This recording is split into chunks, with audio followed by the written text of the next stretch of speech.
Hi, I'm Rochelle, and you're listening to Box F1 Pod.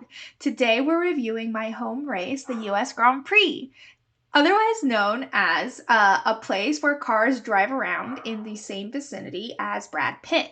Did you guys know that Brad Pitt was there? Did you know he was at the US Grand Prix? More specifically, did you know where he was? The pit lane. Do you get it? This is the first time anyone has said that joke this weekend, and it's really, really good. I should repeat it like 50 million more times. JK. Anyways, before we dive into this, actually kind of wild race, it's time for the digital warm-up. Okay, lap 1, F1 news. Dietrich Mateschitz,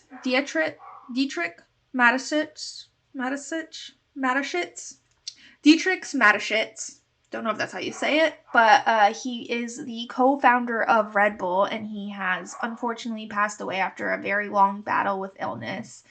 I don't know why I never thought about it before he died, but I learned that he helped found the racing team and was also hugely involved and influential in its development and the hiring of the team and the drivers. Everyone was super shaken up about his death. Daniel, Max, Seb even went to the Red Bull garage to hug everyone when he heard. It was really sweet. Christian was also really upset, and I think also Dr. Helmut Marko was very close to him and also pretty shaken by the news. So, to commemorate him, I guess they all wore jeans and were blasting Rolling Stones in the garage, which apparently was his vibe. And it seems like a really nice way to commemorate someone. Christian also said that he used to always say, no risk, no fun, which seems honestly just makes total sense for the founder of Red Bull. It's Red Bull in 4 words. It's such a Red Bull sentiment. Anyways, Dietrich clearly had a huge impact on the world, specifically the sport of F1, and more specifically Red Bull as a team. So may his memory be a blessing, and my condolences to the whole Red Bull team and Dietrich's family. All right, another news, the Red Bull cost cap. So much to everyone's shock, Red Bull has been found in breach of the cost cap. And when I say everyone's shock, I mean no one's shock except for Christian Horner's, who is absolutely floored by this accusation. The basics of this are that the FAA have found that Red Bull exceeded the cost cap by $145 million in 2021, which is a minor breach. I think it's less than 5%. But Christian and the team obviously aggressively deny this. Both parties seem super eager to resolve this, though, and said they want it solved by the end of the weekend. But Dietrich's death put a halt to those talks to give them some time to mourn, and the talks should pick up midweek, so maybe we'll have an answer by Mexico. Now, it might seem kind of weird for there to be anything to talk about. It sounds like they broke the rules and they need to be held accountable.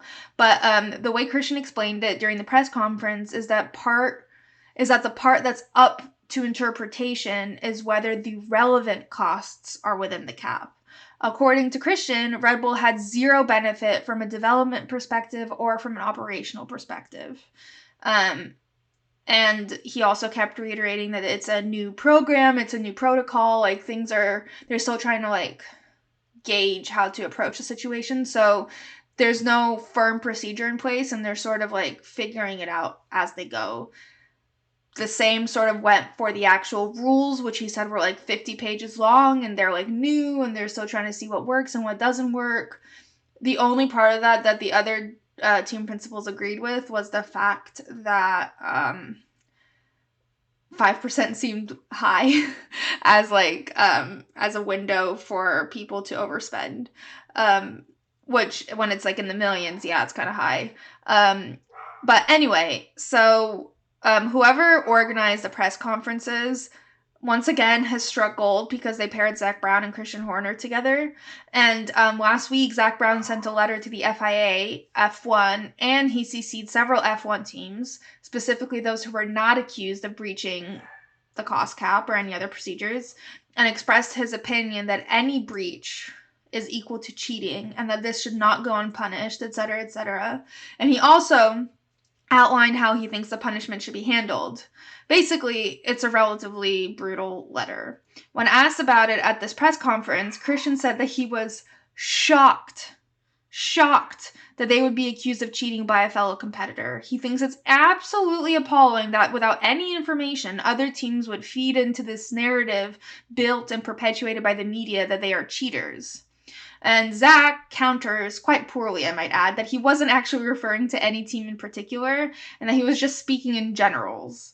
One of the questions that was asked later was why he felt this was the point in time that he needed to release this letter, and his response is that he just felt like he wanted to voice his opinions, which might be the most American thing I've ever heard. But anyway, Christian, the brilliant Real Housewife that he is, of course, takes his, retaliation once again, a little too far. He says that it's interesting how Zach has selective memory about his own letter, because they were clearly accusing Red Bull of being cheaters, because they were the only ones accused, and they also weren't even CC'd on the letter. And then Christian goes on to say that the media, and by extension Zach, are suggesting draconian punishment, and that this has had a heavy toll on the mental health of the team. Not just regarding the drivers, but he went so far as to say that the children of employees are being bullied on school playgrounds, and that this behavior has got to stop. To be fair, there was a video circulating of fans shouting cheaters at Max and Checo over the weekend, and while I'm sure Christian has a point in that things are exaggerated in the media, and that people do not have all the information when they're making these claims, and that also the drivers had absolutely nothing to do with this, so to blame them or to bully them, I guess, is wrong and unfair. And it's sort of aiming your frustration at the wrong party. But to accuse the media, and by extension Zach Brown, of perpetuating the bullying of children on school playgrounds might be taking it a step too far. However, in terms of entertainment, please give Christian the center Pirelli tire, because this is gold. As my friend Lexi puts it, Drama Spice is out here stirring things up, and he's great at it.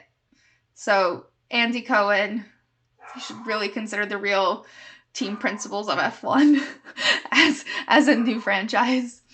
All right. Final piece of F1 news is that Williams have confirmed that they have extended a conditional offer to Logan Sargent. He's currently an F2 driver, and should he gain enough super license points by the Abu Dhabi finale this year, he will for sure be driving for Williams next year, which is kind of exciting because an American driver, he's a very cute kid. He's going to be driving with Alex. So that might actually be a team I have to root for. Williams fan 2023 coming up. Lap 2, off the grid. So, the Circuit of Americas kickstarted their environmental initiative by honoring Seb Vettel's retirement with the launch of Vettel Grove, which will feature 296 planted trees to represent the total number of race starts Seb has had as of the US Grand Prix weekend this year. And Seb helped plant the first tree. The wholesome tribute aside, I have to shout out what an incredible name Vettel Grove is. Great branding, iconic, sounds so good. Whoever came up with that, I hope you got a raise. In other news, Connor Sketches is at the Grand Prix, and I am already so excited for what's coming up based on what we've seen. If you don't follow Connor, I'll link him in the show notes, but his impressions are iconic, and he does all sports, not just F1, but F1 resonates most with me. So a couple of the things that have aired was a sketch with Mercedes where he pretended to be George in a helmet having a discussion with Toto, and then the real George Russell comes in and he's like, but I'm here, and then Connor under the helmet is like, but I'm here, and Toto looks at helmet George and goes, remove the helmet. which was hilarious and also proved that Toto has acting chops. And what it also proved was that George has fewer acting chops. But I do have to give George a pass because I don't think a single one of the drivers could keep it together around Connor sketches.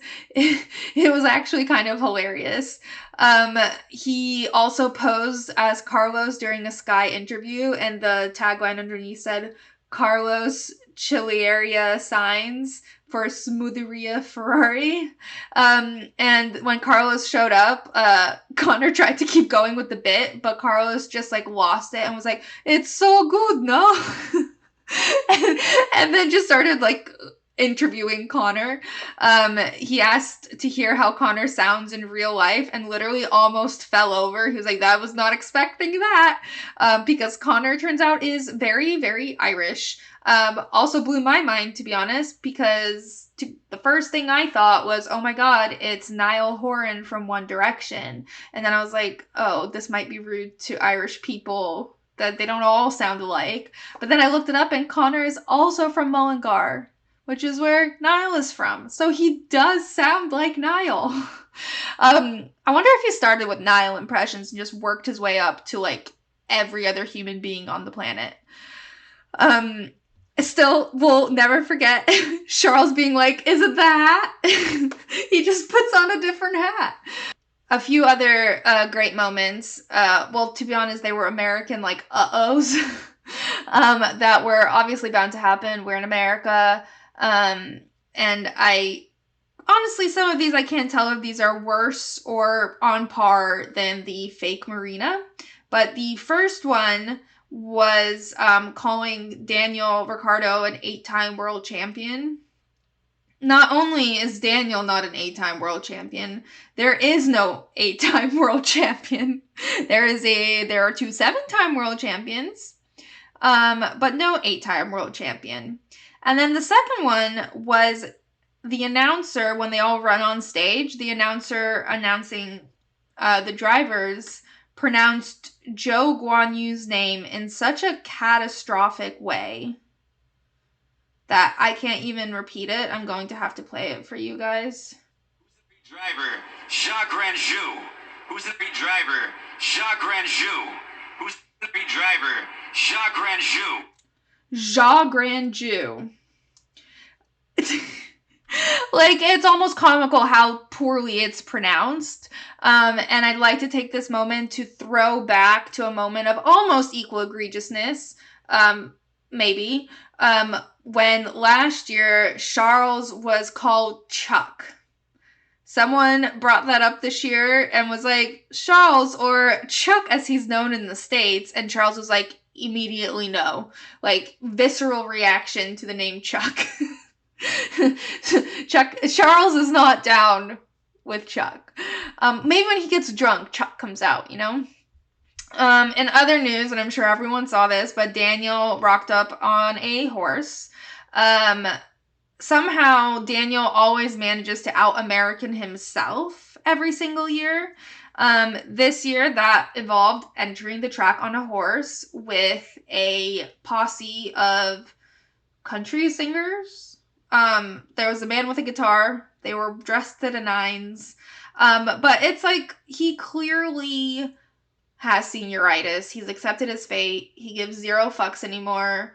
I kind of love it. Like, the pressure's off. He knows, like, he just needs to enjoy every last minute. And he is. When else can you enter a paddock on a horse? Never. However, American culture seems to be where Daniel draws the line. He was asked if he would join IndyCar, and he went, fuck that, oval scare me. So that's a hard no from Daniel on IndyCar. In other news, Alex is fully blonde now, which oddly works for him. I think. I'm still debating. It doesn't not work, but I'm still not sure. I've still not decided if it works. But Lily, his girlfriend, was also at the race, and them together always is just the best thing ever. There was like a golf off for the drivers where they practiced their drives or something. And Alex posted a photo of him and Lily standing in front of the setup and goes, why are we playing Lily's sport on my paddock, which fair, but also Lily's the best and there's just no getting around it. Also, quick social media content. Motorsport.com posted on social that Yuki and Nick will set an unusual record in 2023 as the shortest duo on the grid, with Yuki at 159 centimeters, aka 5'2", and Nick at 167 centimeters, which is 5'4". Nick reshared the post on his story and wrote, "I'm actually 168 centimeters, which is barely 5'5". Yuki reshared Nick's story, wrote "sure," and then drew like an arrow across Nick's hair and wrote 10 centimeters. Which, in Yuki's defense, Nick does have big hair, but so does Yuki. But then Pierre reshared Yuki's story on his story and wrote, "What size are you talking about?" Which Nick reshared with like that nervous wide-eye red cheek emoji. Anyways, the point I'm making with all this is that as sad as I am that the Gasunoda era is coming to an end, it seems that Nick and Yuki are set to have like a pretty fun friendship too. They just need a name as epic as Gasunoda. We could do Desunoda, Vrisonoda, Suvries, Nikki, Yuki and Nick. We'll work on it. To be determined. I think we need to sense their vibe before we dive into a name. Anyway, Charles turned 25 on October 16th. Also, his brother turned 22 on October 14th, so they're literally like 2 days apart. But even though there was no race during Charles's actual birthday, Ferrari made sure to have some belated celebrations for Charles in Austin. They made him a giant red, black, and white cake with a piano on the top and a race flag like draping it and random little chess pieces on it. Carlos carried out the whole thing and the whole paddock sang happy birthday to Charles, and it was really cute. He blew out the candles, picked up the cake, and then the chess pieces started falling off, which is just such an apt representation for Charles' season. Looks great, and then it falls apart. Which literally reminds me of this Bake Off season where it was like a celebrity season. This British comedian named James Acaster was on, and he has this iconic quote where he goes, "Started making it, had a meltdown, bon appetit." And I think that sums up Ferrari season perfectly. All right. In other news, there were quite a few celebs that rocked up to Austin. Will Arnett, Scott Eastwood, Chloe Grace Moretz, Claire Holt of H2O fame. Shout out to any H2O watchers out there. Ed Sheeran was there. Obviously, Tim Cook. How could we forget the Apple CEO? And last but certainly not least is Brad Pitt. And the number of pit lane jokes that were made, I cannot even. It is thoroughly unacceptable for grown adults to continuously make this joke. I am looking at you, Sky F1. Also, as part of, by the way, for anyone that doesn't remember, Brad Pitt is doing a film about like a historical fiction film about a specific moment in F1 history, not sure which one. Lewis Hamilton is rumored to star in said film, so theoretically this is all research. Like, since this is like technically like research, can he like submit an expense to the studio and get reimbursed for the Grand Prix visit? Don't know. But Brad Pitt also did a hot lap with Charles, and a clip went up online. And I have to say, this is straight up the calmest hot lap I've ever seen. Like, I'd expect this, like, psychopathic calmness from, like, a crazy person like Tom Cruise. But I don't know how Brad is so chill. He is, like, just in his, like, linen suit, in his white little bucket hat, like acting like Charles is cruising through a school zone. Just wild behavior. When they get out, he gives Charles a hug, and it's wholesome. All right, lap 3, outfit of the day. So we've got quite a few outfit situations to discuss. First up, I can't start this segment without talking about Brad Pitt and his incredible style throughout all of 2022. He's been wearing like custom linen matching sets that are like somewhere between a tracksuit and scrubs and like a casual suit. Um, it's just amazing. He wore an all blue one with like a white bucket hat, and it just looked so good. So good. On race day, he kept up with the matching concept, but he went all denim. He had like a denim shirt and like uh, destroyed jeans. What's the word?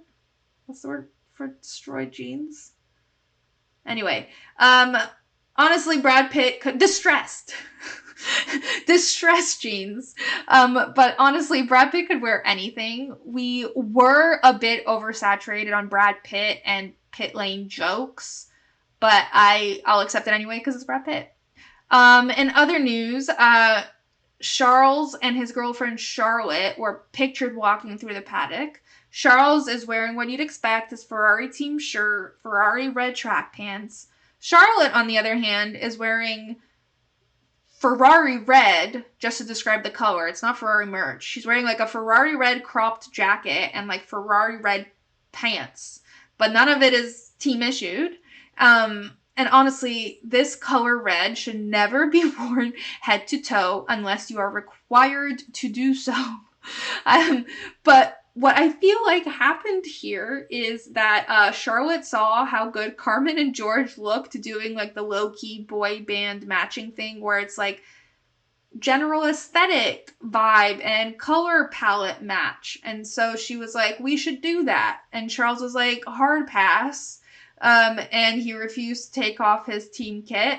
So Charlotte had to like adapt to the situation. And the result was Charlotte wearing head to toe red.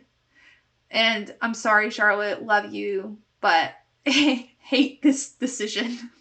Like, I'm not into it. Um, Also, would be remiss not to give a quick shout out to the Gunther merch that has littered the paddock, including Mick, who wandered through wearing a shirt with a giant Gunther face on it and the quote, "We look like a bunch of legends." Incredible merch content. I don't know how it has not been done up until this point.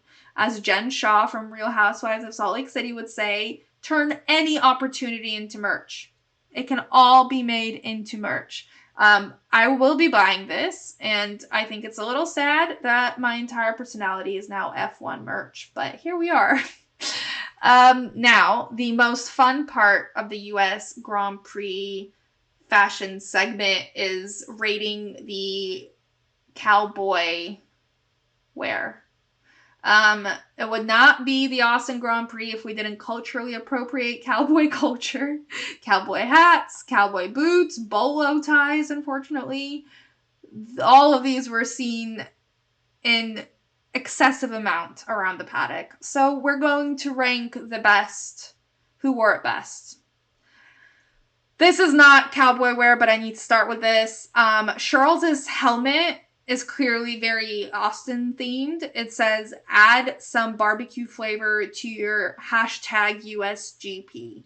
And that makes 0 sense. So I'm giving it a 2 out of 10. He gets 2 points because he was really happy with this helmet. And I'm not sure why, but I'll give him 2 points. Next up is Danny Ric, entering the paddock on a horse in a cowboy hat and in an American flag bomber jacket with a toothpick in his mouth and accompanied by 2 cowboy-looking men, one of whom is playing like a country tune. 12 out of 10 for commitment, looking cool, and like not looking like you robbed a party city. Just excellent. Up next, Pierre and Yuki, who look like they just shoved cowboy boots on with their regular outfits. Their jeans are tucked into the boots. It honestly looks like they're about to go wade through a swamp. Very low effort, 4 out of 10. 4 points for being Gasanoda. All right, next is Guan Yu, who's wearing Prada sunglasses, a cool jacket. He has a brown cowboy hat on. He's in a cowboy hat shop. Honestly, he's trying it on. I don't know if you bought it, but it's like understated. It looks like a fashion statement. So like just straight up 8 out of 10 for coolness and making it fashion. He made a fashion, and that's hard to do in these situations. Next is Lance, who looks kind of hot. He looks like he should be in that one film, the Nicholas Sparks film about the bull riders that had Scott Eastwood in it. Or he looks like he's in Friday Night Lights. Regardless, he's standing next to an Aston Martin in a cowboy hat, aviators, a white t-shirt tucked into blue jeans with a black belt that has a big buckle on it, and cowboy boots. Cowboy boots are very importantly not tucked into his jeans. He looks cool, effortless, and oddly natural. Honestly, the most natural I've ever seen him. So 10 out of 10 for Lance. Next is Mick, who actually has a ranch in Texas, so he's a step above the rest. He probably actually owns this hat, was not on loan. He's wearing a white cowboy hat and his racing suit, which has been like glammed out with the American flag for the Austin Grand Prix. I'm indifferent about the racing suit, but he looks great. So I'm giving him a 7 out of 10 because he's only wearing a hat and there's nothing else going on. All right. Last up, Charles and Carlos. They are wearing their Ferrari shirts with blue jeans tucked into brown cowboy boots, and they are both wearing cowboy hats with the string that like tightens, and it has a star on it. And they honestly look like they're cosplaying Woody from Toy Story. It's not good. 2 out of 10. They look terrible. Okay, well that concludes our digital warm-up. On to the race rhyme. Howdy, y'all. We're racing in Austin. Hopefully this week we can proceed with a bit less caution. Danny Ric pulls up on a horse like it's the Old Spice GP. And Brad Pitt is right here in the paddock. Did you see? He did a hot lap, super chill, like he didn't even shit. Should we rename the pit lane the Brad Pitt? Carlos is on pole when it's lights out and away we go. But then George pulls a George and is like, nah bro, GTFO. Carlos is out from a tap and soon Valtteri gets beached by a gust of wind. Gee, will just about anything make these cars spin? Enter the Alpine, aka a monster truck in disguise. Turns out nothing can be the cause of its demise. Alonso tries overtaking Lance, but Lance isn't about to give up his race. He swerves, and like Bezos' thick ship, the Alpine launches into space. And while Lance's debris is all over the track, Fernando pits for a hot sec, and then he's back. Okay, now a quick rundown of what happened once we started again. Max is leading, but then a bad pit stop sets him back and he is not zen. But Max overtakes Charles, that battle was fun, and Lewis overtakes Seb into P1. Then Seb pits for 16 seconds as Max inches his way closer to the F1 legend. And then Max and Lewis go wheel to wheel in the battle so in sync it's quite a sight. It almost feels like a well-choreographed reenactment of the 2021 championship fight. But Max pulls through and wins the race, followed closely by Lewis and Charles' beautiful face. And Lando does 3 overtakes in the last few laps. And Fernando finishes 7th, but loses it because the FIA sucks ass. And Seb battles Kevin right over the finish line because Seb slaps. By the way, you'll never guess who waved the checkered flag. Was it Brad, Ed, Eve, or maybe even Shaq? No, it was none other than the well-known face of Apple CEO Tim Cook, looking like he was told he had to use a Windows phone for life because he was so glum and shook. Anyways, Viva La Checa, we're off to Mexico City. Let's hope the next flag waver is a bit more litty. Okay, on to analysis. A bit on qualifying. Zhou Guanyu did make it into Q3, but his lap time was deleted because he exceeded track limits. Exceeding track limits will be a theme over the course of the weekend, but since his lap time was deleted, Lando was able to squeeze into Q3. Otherwise, Carlos ended up beating Charles for pole position by 6/100ths of a second, and he got on the radio and said, I knew it was coming, which was very sweet. Charles did end up finishing second, but because of an engine change, he got a 10-place penalty and started 12th instead. And there were actually a few penalties happening. So the actual starting grid ended up being Carlos in first, Max in second, Lewis in third, followed by George, Lance, Lando, Valtteri, Alex, Checo, who had a penalty, Seb, Pierre, Charles, who had a penalty, Kevin, Fernando, who had a penalty, Daniel, Mick, Latifi, Joe, who had a penalty, Yuki, who had a penalty, and Ocon, who chose to do a pit lane start. All right, let's talk about the race. So I'm gonna be honest. I thought this race was gonna be a total snooze fest for the first like half of it. It seemed pretty boring, and then out of nowhere, it picked up and got so exciting. So we'll touch on the start and the first couple of incidents. So we're going to focus on some of the like most amazing battles, overtakes, performances from drivers that we got to experience on Sunday. So, quickly before the race started, Lewis had a brake issue, and he noticed it during the formation lap. So, literally 10 minutes before the race, they're changing like all the brake shit, which normally would take like a minimum of 30 minutes. But they had 10 minutes to do it, and they're like super calm about it. I would be freaking out. And there is an FIA rep like peering over at their work to make sure they're replacing everything like equal, like the exact same, so that there's no cheating and it has to be like for like. So that was stressful, but they did it, which is highly impressive. Um, so at the start, Carlos is on pole, Max is in second. There's a lot of pressure on him to have a great start and take the lead before Max has a chance to get the upper hand.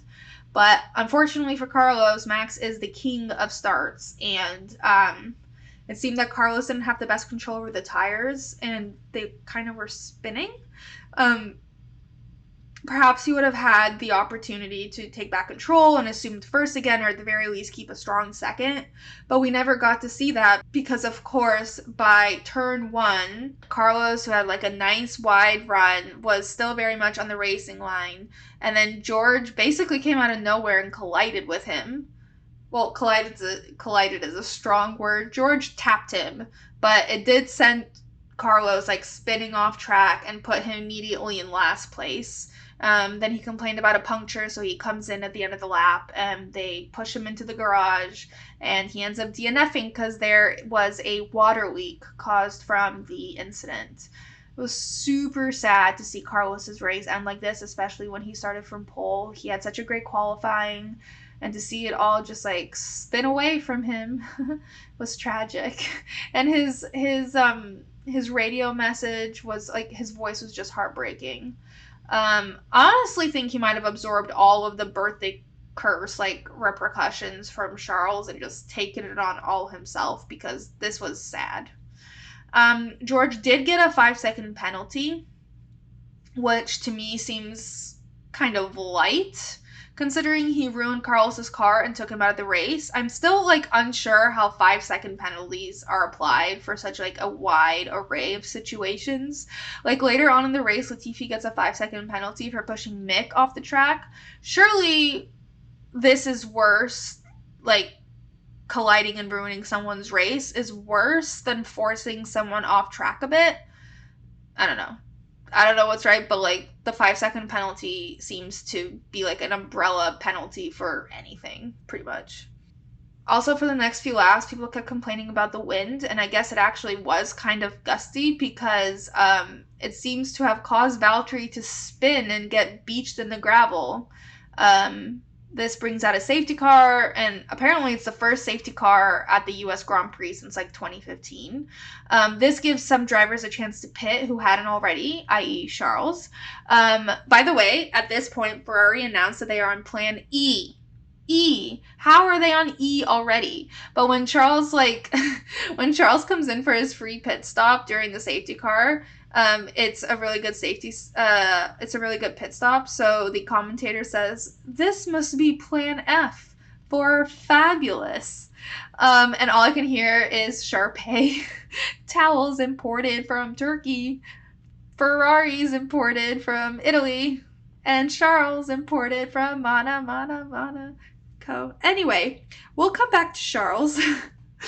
But Valtteri obviously DNF'd and could no longer participate. And then we kept going, and what do you know? A lap later, there's another incident. At this point, Max is leading, followed by Lewis, Checo, Charles, George, Seb, Stroll, Pierre, and Alonso.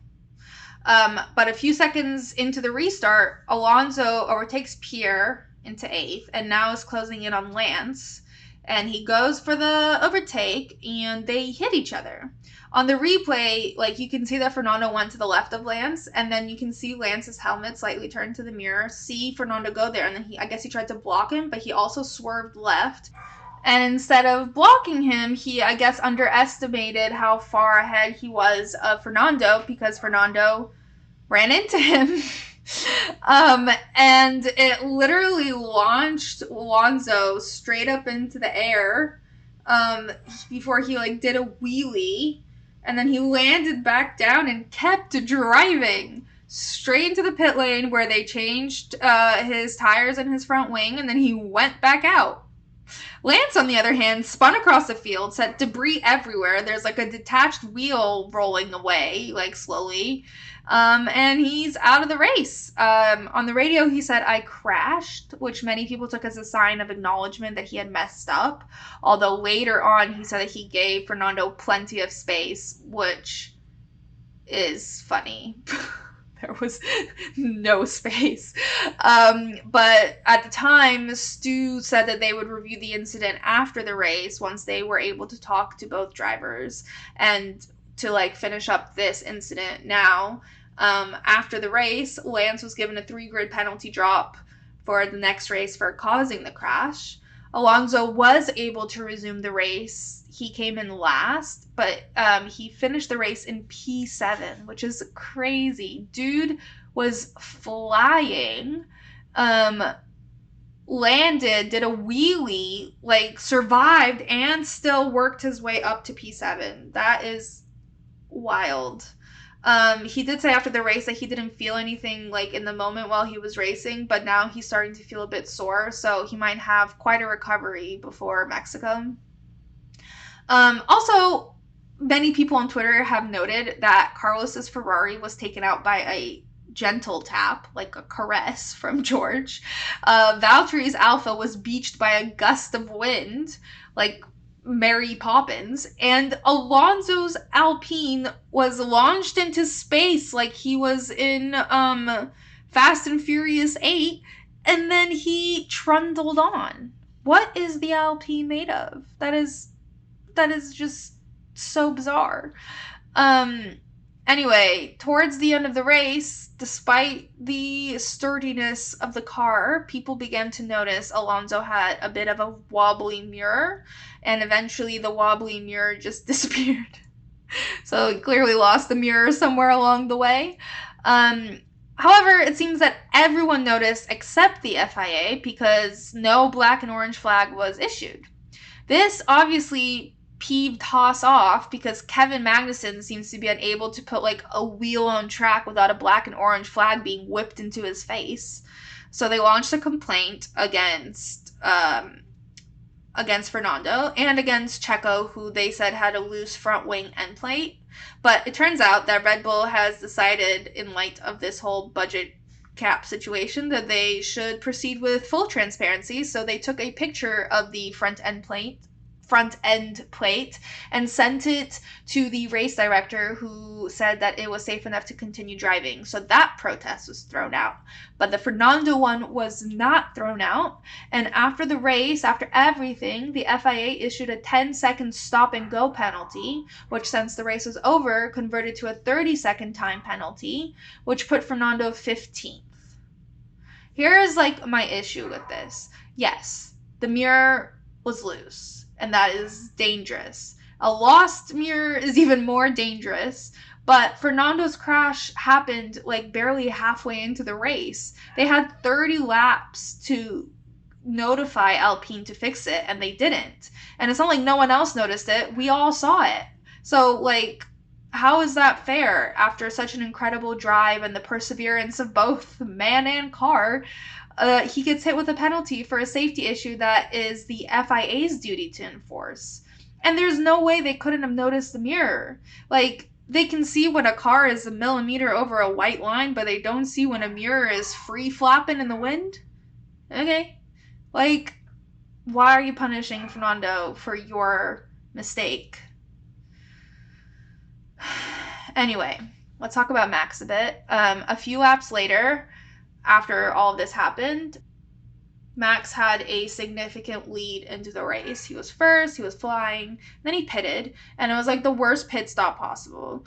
Red Bull, who had whipped out a 2.1 second pit stop for Checo earlier that day for tire and front wing change, gave Max an 11-second pit stop. It took so long that Charles, who had pitted after Max, comes out right ahead of him out of the pit lane. And Max, classic Max, gets sassy, gets on the radio, says beautiful, fucking beautiful. Um, no, sometimes aggressive Max has to come out. And I guess when you have an 11-second pit stop, that's the time. But this put Charles in P5 and Max in P6, right behind Lewis, who is in P4. And do you know who's leading the race at the moment? Sebastian Vettel. What a moment. Anyway, back to Max's race. We see him have like this epic battle with Charles, who does put up quite a fight. Max overtakes Charles before Charles pulls the old switcheroo on him and takes the position right back, and they keep going for a bit before Max finally overtakes and sticks the landing, which means he's now on the hunt for Lewis. Side note, Charles was having a great day today. He also had an epic battle with Checo, which saw him overtake him in like a great move that left Checo pretty salty and complaining that Charles had exceeded track limits. Anyways, it was a clean overtake from Charles, and though he lost position to Max in this particular battle, it was still really fun to watch. Max and Charles are a good duo. Okay, so before we get into the Max and Lewis battle, let's give a quick moment to Seb. Seb is leading the race at the moment, but not long after Max fights his way to P3, overtaking Charles, Lewis overtakes Seb into first. To be fair, Seb didn't really fight it. I don't really know why, whether he knew he was about to pit or because he was like, this isn't my fight. He just like let him go. But right after he pitted, and it was literally even a worse pit stop than Max. His is 16 seconds long. Like he would have come out in 6th, and he comes out in 13th. He was literally fighting for a podium position 10 seconds ago or 16 seconds ago. And now he's not. So that was heartbreak for Seb in that moment. But I can report that Seb had an incredible race finish. He came in P8 after he overtook Kevin like within touching distance of the racing line. Like the way I visualized it is that scene from Cars where Lightning McQueen sticks his tongue out to reach the finish line first. That's basically what Seb's car did. It like stuck its tongue out to get there first, and it was an incredible final lap from both of them actually, but Seb just like sent it in the last few seconds, and people kept saying he was like a man possessed today. I guess that's apt. Like he was on fire. But what I also liked was someone posted online Kevin's dad and Seb's father being both super excited about this battle between their sons. I loved it. But I do think, just like quick Seb sad moment, that this was a really bittersweet moment for a lot of Seb fans, and who isn't a Seb fan, as it was like one of his last races in the sport ever. So I think we're all gonna really miss baby Seb. All right, now to the Max and Lewis battle. Lewis is now leading the race, but Max is closing in on him. And there was actually serious doubt that Max would come close. A lot of people had just basically declared Lewis the winner of this race. And like, Lewis finally got his first win of the season. Woohoo. But Max is fast, and his car is fast, and fast Max and a fast car is not good for anyone in his way. So, with Max closing in on Lewis, it like really is a 2021 flashback. They like battled wheel to wheel for like 4 corners, and I just like imagined the dance of the little swans from the Swan Lake playing over it, because they just like seemed so in sync. Like, you know, do do do do do do do do do. I need to stop singing on this podcast. Anyway, it was beautiful for like 4 corners. They just were matching each other wheel to wheel perfectly. And then Max eventually overtakes Lewis and is once again leading the race. But one of my favorite parts about all of this was that Lewis got salty about losing P1, understandably, but he gets on the radio to say that Max exceeded track limits when he overtook him. And after that, he basically just went full hall monitor and starts reporting every time he thinks Max exceeds track limits. In his defense, Max was getting a warning from his engineer to be careful because he was driving dangerously close to the limit and he was coming up on exceeding his strikes. But what I found hilarious was that after filing yet another report on Max, Lewis's engineer gets on the radio and goes, Lewis, you've got 3 strikes on track limits. So I guess moral of the story is watch your own car. But also moral of the story is the FIA needs to get a better process of identifying track limits than like eyeballing it. But yeah, I thought it was kind of funny. Drivers love calling out other people's track limits. It's amusing. Another highlight performance was from Lando. In the last 13 laps, he overtook Guan Yu, and then he overtook Alex Albon, and then he overtook Esteban Ocon, and then he overtook Fernando Alonso in the last lap. Way to go, Lando. Where did that performance come from? Quickly mention all of the penalties issued during this race. There was, of course, Alonso's 30-second penalty that came afterwards. Lance's 3-place grid drop, which will be applied next race. Latifi got a 5-second penalty for forcing Mick off the grid. Pierre got a 5-second penalty for leaving more than 10 car spaces between the safety car,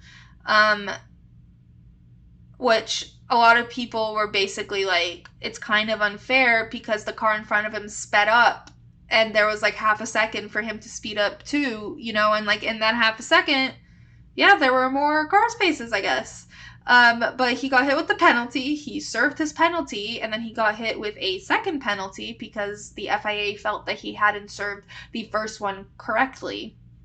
And honestly, it kind of feels like they're trying to punish him for throwing a fit last week when they almost killed him with a tractor. Understandably, why wouldn't the FIA want to punish him for complaining that he was almost killed by a tractor? Also, didn't Checo do a similar thing a couple races back and just got like a warning? Don't know. All right, so let's talk about the podium a bit. Max finishes first, followed by Lewis in second and Charles in third. Huge shout out to Charles for overcoming the birthday curse. He had some amazing battles and finished on the podium despite starting the race in P12. That is an incredible comeback for Charles, and also I hope this sets like a precedent of like bad things not defining his weekend, I know most of this is out of his control, but like this was like I feel this was a good booster. But they all look exhausted, like completely out of breath. Also, the cool down room looks like a lot of fun, but the mics suck. I couldn't understand a word anyone was saying, and I would love to hear all of these conversations. So please improve the mics in the cool down room because I don't want to just watch them mouth and not know what they're saying. Also, I appreciate that they once again had Shaq deliver the trophy in his like Longhorn leather car thing. But I also would like to commend them for not having him distribute the trophy this time. Part of me is like, did the drivers ask not to be put next to a man literally like 4 times their size? Because the pictures from last year were hilarious. Also, this win solidified Red Bull as the constructor champion for the first time in like 15 years, and I'm very happy for them. It was also really sweet to watch all the Dietrich tributes. Like, he clearly meant a lot to them. And my favorite quote was actually from Mattia, who recapped the day. There's a bit on Ferrari, but there is a bit on Red Bull, which is why I'm saying this quote. Through no fault of his own, Carlos was out after the opening lap. Charles, meanwhile, staged a great climb up the order, which took him all the way to the podium. We know that currently we are lacking something in the races when compared to Red Bull, who, by winning the title today, honor their founder in the best possible way. Thought that was a really nice quote. But yeah, Christian and Max were both wiping away tears during the Austrian national anthem. Never seen Max cry, but I guess something about the Austrian national anthem really got him going. for Dietrich. I also have to say that I'm like all for celebrating the lives of loved ones that have passed away and honoring them in the way you see fit. I love the jeans thing. I love the Rolling Stones thing. All of it was amazing. But how is shoving every single Red Bull team member into a weird wooden boat car in front of the podium commemorating his life or commemorating this win? Like, what was the purpose of it? It looked super uncomfortable. And also, Checo was shoved like right up there in the middle of everyone, and they're all like sardines in a can. And he just drove a race. He probably smelled. Like, I wouldn't want to be in that boat. Um, but of course, we can't finish discussing the race without talking about Tim Cook. I don't know why, out of every single celebrity on track this weekend, F1 was like, you know who we should have wave the flag? The person no one will recognize, Tim Cook, who is the CEO of Apple, and apparently he can CEO all day long, but he cannot wave a flag. Nor did he like give a fuck. It was like the most half-assed flag wave I've ever seen. Instead of making like shitty pit lane jokes about Brad, give him the dang flag. You don't have to keep him in the pit lane to make those jokes if you desperately want to make those jokes.